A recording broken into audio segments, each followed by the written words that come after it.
एक social media पे एक तस्वीर आपकी वायरल हो रही थी जिसमें आप अस्पताल के अंदर थे और एडमिट थे।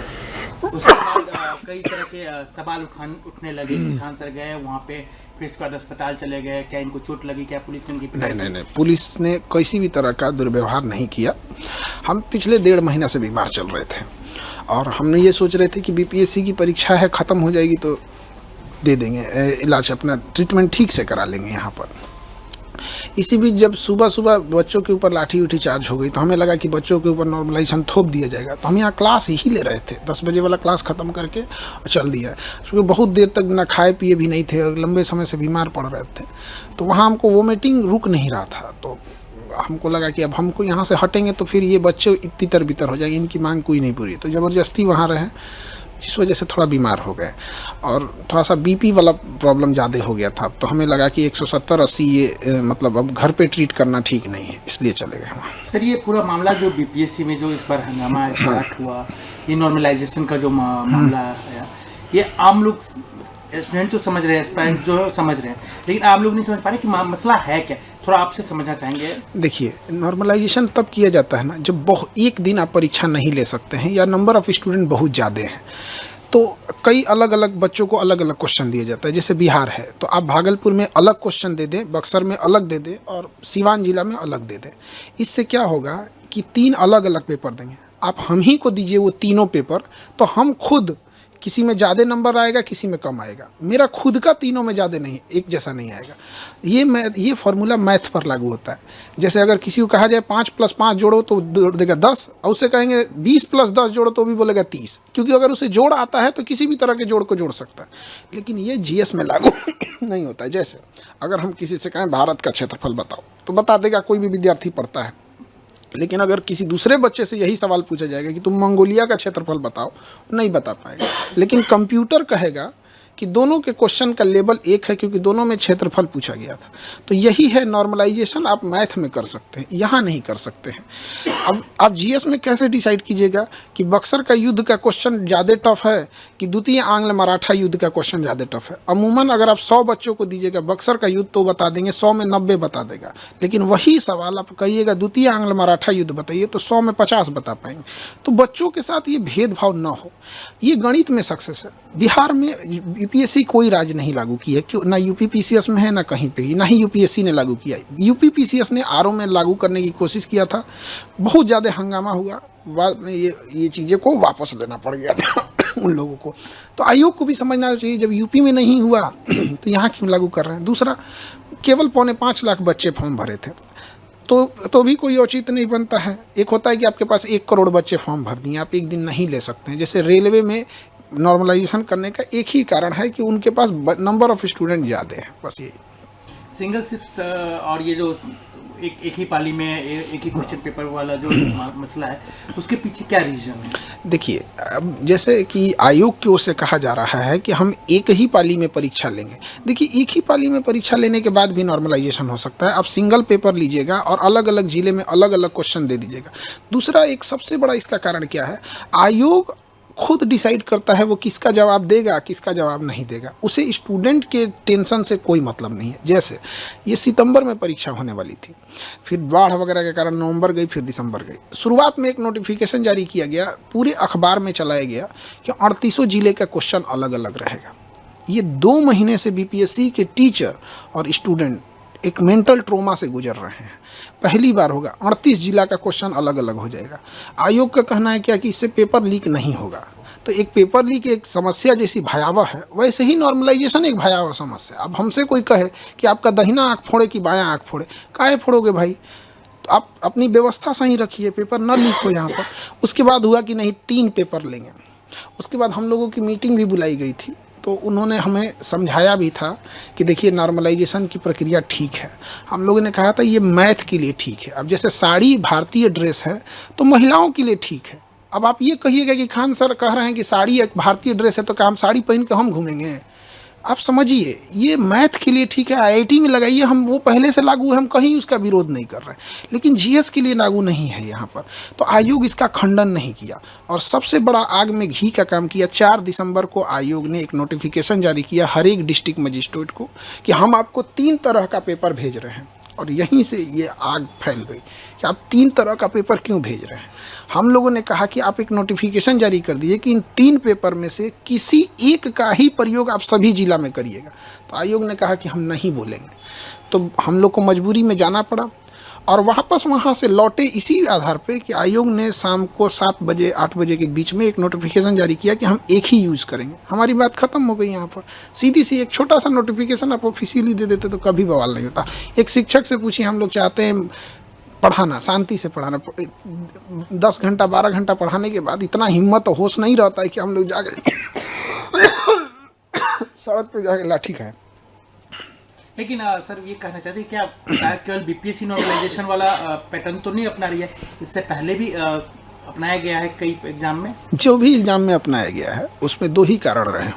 या तो उस एग्जाम में ज़्यादातर प्रश्न साइंस या मैथ के रहे होंगे जैसे आईआईटी हो गया, या फिर उस एग्ज़ाम में 1 करोड़ से ज़्यादा बच्चे बैठे होंगे जैसे रेलवे हो गया। तो जब बच्चे ज़्यादा बैठ जाते हैं तो वहाँ मजबूरी के कारण लेना पड़ता है, क्योंकि किसी राज्य की क्षमता नहीं है कि 1 करोड़ परीक्षा एक दिन में करा ले। और साइंस और मैथ में है कि वो नॉर्मलाइजेशन साइंस मैथ के लिए बना ही है। हमारे यहाँ ये दोनों चीज़ नहीं है। ना ही हमारे बीपीएससी में 1 करोड़ बच्चे हैं, 4.5 लाख बच्चे, 5.5, उसमें भी एग्ज़ाम कितना दिए हैं, 3.5 लाख। तो आयोग के पास एक अनुभव होना चाहिए कि जितने फॉर्म भरते हैं वो सारे एग्ज़ाम नहीं दे देते हैं। और दूसरा, हमारे यहाँ जीएस भी नहीं है।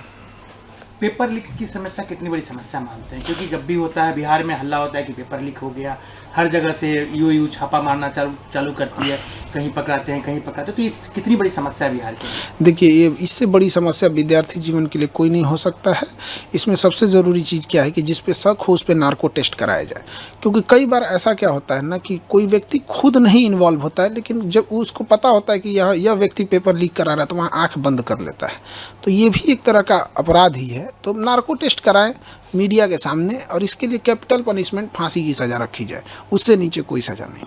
हम लोग कोई प्रवोक नहीं किए। आप गर्दनी बाग में जो बच्चे प्रोटेस्ट किए थे, आप पूछिए पुलिस से कि एक गमला भी तोड़ा है बच्चों ने, एक गमला भी तोड़ा होगा तो हम बच्चों की जिम्मेदारी ले लेते। उन्होंने कुछ नहीं किया यहाँ पे। तो हम लोग ने कोई भी प्रवोक नहीं किया था इस तरह का। दूसरी चीज़ क्या है कि हम लोग वापस क्यों आए थे? एक छोटा सा नोटिफिकेशन के लिए। अगर आयोग लिबरल रहता, हठधर्मिता नहीं दिखाता, तो हम लोग वापस आ जाते। बिना मतलब के पुलिस को भी इंटरफेयर करना पड़ा। पुलिस का ये सब काम थोड़ी है कि कोई तांडव करे, बीच में पुलिस आ जाती है। आप मानते हैं कि ठीक है, बच्चे हैं, उनका जब हक मारा जाएगा तो प्रोटेस्ट करेंगे, क्या और क्या करेंगे, ईटा पत्थर तो चलेंगे नहीं। लेकिन जब वो प्रोटेस्ट करने जाते हैं तो जिस तरीके से उन्हें ठंड में पीटी गई, दौड़ा के मारा गया, किसी का हाथ टूटा, किसी का पैर टूटा, ये बिल्कुल गलत है। वो बच्चे भी जो अधिकारी बने हैं लोग, वो भी एक समय में स्टूडेंट थे। और वो जितने वर्तमान अधिकारी हैं उनसे ही पूछते हैं क्या आप अपने स्टूडेंट लाइफ में नॉर्मलाइजेशन बर्दाश्त करते? वो नहीं बर्दाश्त करते। तो बच्चों को भी पीटा गया वहाँ पर, ये गलत है। यहाँ पर हम लोग भी जब बीपीएससी के लिए जा रहे थे तो डिटेन किया गया थोड़ी देर के लिए, बाद में छोड़ा गया जब नोटिफिकेशन आ गया तब। सर ये बताइए कि खान सर नॉर्मलाइजेशन को लेकर अब क्या करेंगे, आगे क्या करेंगे? अब ये 2024 पे तो नहीं हुआ, 25 में भी लागू नहीं होने दिया जाएगा। अब इसके लिए हम लोग जहां भी जाना पड़े, संबंधित अधिकारी जिनको अवगत कराएं इन सब चीज़ों से, यही हम लोग। पेपर लीक हुआ है सर? अभी यहाँ पे तो आयोग अपना प्रेस कॉन्फ्रेंस अभी दिया है। अब उसके में आगे क्या कर रहा है आयोग का, अभी पूरी प्रेस कॉन्फ्रेंस चल ही रही है उनकी। ये प्रेस कॉन्फ्रेंस आयोग का खत्म हो जाता है तब हम कुछ बता पाएंगे, क्योंकि अभी तो प्रेस कॉन्फ्रेंस रनिंग है। रद्द कर दिया गया है। हाँ, ये तो अभी बापू परीक्षा परिषद वाला को रद्द किया गया है। आगे पूरी प्रेस विज्ञप्ति क्या आती है, अभी वो प्रेस कॉन्फ्रेंस रनिंग में है, तो हम अभी पहले उसको पूरा देख लेंगे तब बता पाएंगे। पटना एडमिनिस्ट्रेशन की तरफ से एक सीसीटीवी फुटेज जारी किया गया, उसमें दिखाया गया है कि एक सेंटर पे कैसे जो है कुछ स्टूडेंट जो है निकल जाते हैं बाहर। पटना पुलिस का कहना है कि यही लोग हैं जो पूरा अराजकता फैलाए हैं, आतंक फैलाए हैं। वो सीसीटीवी फुटेज पूरी तरह से जारी कर दिया जाए। हम लोग का भी यही मांग है कि पब्लिक को भी अधिकार होता है डेमोक्रेसी में। वहाँ पे अगर कोई स्टूडेंट अगर इस टाइप का, देखिए परीक्षा परिषद में स्टूडेंट तो मेरे ख्याल से इस तरह का नहीं करेंगे, लेकिन अगर वो सीसीटीवी फुटेज है वो तो जो होगा वो जाँच का विषय है। वहाँ पर सीसीटीवी फुटेज पूरी पब्लिक को आ जाने दीजिए। अभी आयोग की मीटिंग, चूँकि प्रेस कॉन्फ्रेंस चल ही रहा है, ख़त्म हो जाएगा तो ही हम कुछ कह पाएंगे। सर लेकिन एक सवाल उठता है कि कुछ भी होता है बिहार में परीक्षा से रिलेटेड, छात्रों से रिलेटेड, तो खान सर का नाम आ जाता है। आखिर क्या रीजन है, खान सर का नाम घसीटा जाता है या ज़बरदस्ती आया जाता है? अब नाम के लिए क्या, हमारे पास सबसे ज़्यादा बच्चे हैं, हम कम फी में पढ़ाते हैं, तो ऑब्वियस बात है कि सबसे ज़्यादा चर्चा हो जाता है। यही कारण है यहाँ पर। एक चीज़ और सवाल सर कि आगे भी जितने आप पे आरोप लग रहे हैं, मतलब जो भी लगा रहे हैं, सोशल मीडिया के ज़माना है, कोई भी उठता है किसी के बारे में कुछ भी लिख देता है, तो क्या आप छात्र के साथ रहेंगे? हम छात्र के लिए मेरा जीवन समर्पित है। रही बात सोशल मीडिया पे, तो हर छोटा इंसान बड़े इंसान पे आरोप लगाता है। ये सोशल मीडिया का एक फैशन, एक ट्रेंड बन चुका है। अब कोई उठ के कहेगा कि नरेंद्र मोदी का भाषण हम ही लिख के देते हैं, तो नरेंद्र मोदी तो उसको क्लियर करने आएंगे नहीं, वो तब तक चिल्लाते रहेगा कि हम इतने विद्वान हैं कि हम ही भाषण लिख के देते हैं। तो ये तो कोई बात नहीं ना होती है। अब आपकी तबीयत बिल्कुल स्वस्थ है? अब तो ठीक है, तबीयत ठीक है। एक चीज़ और सर की कहा गया कि आपको जब हिरासत में लिया गया तो क्या आपके साथ किसी तरह की ज्यादती हुई? क्योंकि आप इसके बाद अस्पताल चले गए तो लोगों को बहुत सारे सोशल मीडिया पे वीडियो वायरल हो गया कि आपके साथ मारपीट की गई है, आपकी तबीयत ठीक नहीं है, पुलिस के खिलाफ हमने देखा ट्रेंड बिहार पुलिस चलने लगी। नहीं, देखिए, ये जो भी अफवाह उड़ा रहे हैं गलत है। पुलिस ने मेरे साथ कोई ज़्यादती नहीं की। थोड़े देर के लिए डिटेन रखा, जो लॉ एंड ऑर्डर के लिए पुलिस को करना पड़ता है, और वो पुलिस की, हम इसमें पुलिस का नहीं कहते हैं कि पुलिस ने गलत किया। पुलिस का जो कर्तव्य बनता उन्होंने उसको किया। हम लोग वापस इसलिए आए क्योंकि जो हमसे पुलिस स्टेशन में बताया गया कि आपकी बात मान ली गई, नोटिफिकेशन आ गया है। हमने कन्फर्म करने की कोशिश की तो वहाँ नेटवर्क उतना नहीं था, तो लोगों ने बताया कि हाँ आ गया है। तो जिनका नॉर्मलाइजेशन जैसा मुद्दा था वो लोग वापस जाने लगे। पुलिस ने कहा कि वापस आप अगर जाएंगे धरना स्थल पे तो हम आपको एफआईआर कर देंगे। तो फिर मजिस्ट्रेट साहब आए और उसके बाद डिटेन ख़त्म हुआ, तो फिर वापस वहाँ से आए। तो धरना स्थल चूँकि सामने ही है, तो पुलिस को ऐसा लगा कि अगर हम यहाँ छोड़ देंगे धरना स्थल पे तो ये फिर वापस धरना पे बैठ जाएंगे, क्योंकि उन पुलिस के पास ज़्यादा एक्सपीरियंस होता है, ऐसा हुआ होगा। इसलिए पुलिस ने कहा कि हम आपको धरना स्थल पे नहीं छोड़ेंगे वहाँ पर। तो फिर हमको अब कहीं भी उतार दीजिएगा तो हम नहीं ना, आप हमको गाड़ी में उतार के आप कहीं चले जाइएगा यहाँ पे। तो हम कहें सर आप जहाँ उतारिएगा वहाँ बोलिए, हम वहाँ हम अपनी गाड़ी मंगा लेते हैं यहाँ पे। तो उसके बाद डिटेंशन मेरा ख़त्म हुआ। मजिस्ट्रेट साहब आए और सीनियर जो डीएसपी मैम थी, वो उनके आने के बाद ही डिटेंशन ख़त्म हुआ, क्योंकि जब तक कोई सीनियर नहीं आते हैं डिटेंशन ख़त्म नहीं होता है। अब आप इस झगड़े को, मतलब जो अभी जो ये कोई किससे क्लास, मतलब बीपीएससी स्टूडेंट और आयोग के बीच में जो भी मसले हैं, इसका सोल्यूशन क्या है? देखिए, सोल्यूशन ये है ना कि आयोग जो भी चीज़ कर रहा है उसको क्लियर कर दे। जैसे इससे पहले अतुल प्रसाद सर थे, वो मैसेज ट्वीट कर देते थे कि हम ये रिजल्ट पब्लिश करने जा रहे हैं, ये एग्ज़ाम लेने जा रहे हैं, ये करने जा रहे हैं, तो एक पब्लिश कर दे। जैसे आयोग से हमारी भी मांग है कि पीटी का रिजल्ट जो लेता है वो 15 दिन में पीटी का रिजल्ट दे दे, और रिजल्ट देने के 4 मंथ बाद वो मेंस का एग्ज़ाम ले ले। ये क्या बेवकूफ़ी है? आप 3 मंथ बाद रिजल्ट देंगे, उसमें अब बच्चे कंफ्यूज रहेंगे कि मेरा प्रीलिम हुआ है कि नहीं हुआ है, और उसके बाद आप अचानक से आके आप कहिएगा कि 15 दिन बाद मेंस है। ये नहीं है। तो इसमें लगातार सुधार की ज़रूरत है, सुधार करेगा। एक अंतिम सवाल, खान सर पटना वाले तो सब जानते ही हैं, आपके ही कम्युनिटी के एक ओझा सर थे, वो चुनाव लड़ने जा रहे हैं, तो क्या मतलब आपको लग रहा है कि? देखिए, पढ़े लिखे लोगों को राजनीति में जाना चाहिए, और हम जितने पढ़े लिखे युवा हैं सबको जाना चाहिए। यहाँ जो जा सकता है पढ़े लिखे लोग में, तो उनका है अपना अच्छा काम करेंगे वहाँ जाके, और सबका अपना व्यक्तिगत डिसीजन होता है। और शिक्षित हैं तो शिक्षित व्यक्ति को हमेशा से कहा जाता है कि समाज में जाना चाहिए। राजनीति में भी ऐसे मत आप कहा जा रहा है कि आपके बारे में भी अलग, हमको चुनाव ना नहीं लड़ना है। अब हम क्लियर कर देते हैं। 24 में लोग दिमाग खा लिए थे क्योंकि लोकसभा का इलेक्शन था, हम मना करते रह गए, भैया हमको पढ़ाने से फुर्सत नहीं है, ये 25 का इलेक्शन जल्दी ख़त्म हो कि मेरा सरदर्द ख़त्म हो। जिसको लगता है, जैसे लगता है राजनीति बहुत बड़का चीज़, मतलब क्या बताए जाएंगे कि नहीं जाएंगे, हम लोग जवाब दे दे के थक जाते हैं। लोग पढ़ाने से फुर्सत नहीं है हमको। नहीं सर, खान सर, एक चीज़ तो आपके बारे में बार बार चर्चा आती है कि जितने भी प्रोटेस्ट होते हैं या कुछ भी होते हैं उसमें आपका नाम नहीं, मेरा नाम बस स्टूडेंट के लिए आता है। यहाँ डेली 5 प्रोटेस्ट होता है, आप मेरा नाम नहीं देखेंगे। स्टूडेंट, युवाओं के, बड़े स्टूडेंट, अब चाहे बड़ा हो या छोटा हो, आप हमको किसी भी में नहीं देखे होंगे। अब जैसे किसानों की समस्या है, किसान अपनी मांग रख रहा है, वहाँ आप हमको देखे हैं? हम पढ़ा रहे हैं बच्चों को। हमारे यहाँ अगर कुछ होगा तो हम बच्चों की बात रखेंगे। यहाँ पे कौन रखेगा? एक बच्चे का यहाँ तबीयत खराब हो जाता है ना, उसको बढ़िया डॉक्टर का नाम नहीं पता रहता, पूछता है सर ये दिक्कत है, कौन डॉक्टर ठीक रहेंगे? क्या लगता है वो बच्चे यहाँ आके आयोग से लड़ पाएंगे? तो हम लोग को मजबूरी में आना पड़ता है। धन्यवाद।